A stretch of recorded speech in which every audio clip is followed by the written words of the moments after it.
Hello, bonjour, and xin chào. My name is Nguyễn Quang Hưng, and my English name is Harry. I am from Vietnam. I am currently studying in the Caux campus of the Swiss Hotel Management School.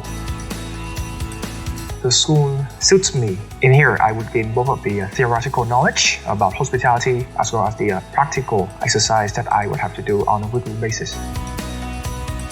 When I was a kid, I used to dream to become a diplomat. Now, I would love to become a successful event manager. The reason why I decided to become a hotelier is because I think this career, this field would best with my strengths. I am a very detail-oriented guy and a person who loves to take care of people.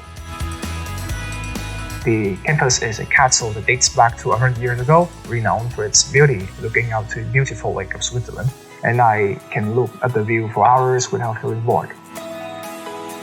All my lecturers and my classes are ethical, knowledgeable, and friendly people. You could ask any questions, and I think that they are all expertise in the field and they have the knowledge that we are looking for.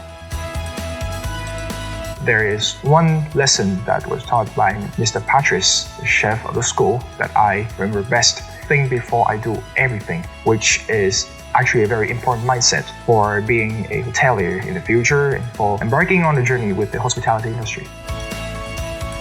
Try to experience as much as possible, trying to travel and work around the world to meet with new cultures, so that eventually I would come back to Vietnam and would use my knowledge to stabilize